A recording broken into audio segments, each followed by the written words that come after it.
Реанимобиль на базе микроавтобуса «Мерседес» был передан Российской Федерации нашей стране в рамках комплексного гуманитарного содействия по линии МЧС Абхазии. Занятия проводились специалистами Академии гражданской защиты и отряда Центра Спаса МЧС России для сотрудников спасательного ведомства Абхазии и врачей Республиканского Минздрава. Причем теоретические занятия чередовались с практическими, включая и выезды по городу.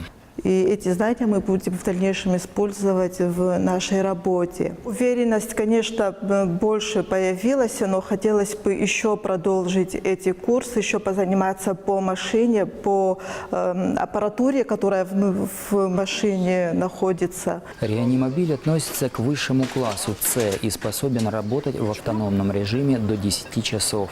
Аппаратура в нем самая современная, что позволит оказывать квалифицированную помощь при повреждениях любой степени тяжести, а также транспортировать на значительное расстояние, к примеру, больных с инфарктом миокарда или новорожденных младенцев. И поэтому крайне важно максимально эффективно использовать его возможности. А для этого необходимы специалисты с соответствующим уровнем подготовки. Представители МЧС, в Абхазии, которые были, с которыми приходили на занятия, показали высокий уровень первоначальной подготовки. Но естественно, что знания всегда требуют постепенного развития, совершенствования и так далее. И думаю, что в этом смысле наше сотрудничество оказалось для ваших сотрудников полезным.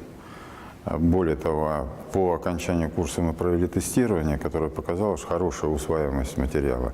Самое главное даже не это, а то, что, используя методики, которые мы предложили для обучения, они смогут обучать рядовой состав спасательной службы. Если составится тандем, хороший тандем между врачами Министерства здравоохранения и врачами МЧС, и медсестрами или фельдшерами МЧС, то это будет создание хорошей специализированной бригады неотложной помощи. По словам специалистов, бывают случаи, когда транспортировка больного на большие расстояния категорически противопоказана. Поэтому прорабатываются вопросы создания локальных центров экстренной помощи, которые, по идее, должны быть расположены по всей территории Абхазии. Естественно, немаловажно является самый тяжелый вопрос на сегодняшний день. Это оказание помощи в отдаленных местностях республик, то есть высоко в горах, в сложных дорожных условиях и погодных, в том числе, условиях.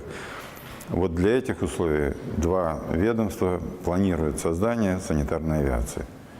Это перспективное направление защиты населения, защиты пострадавшего. Я думаю, что это все в вашей республике, все в ваших руках.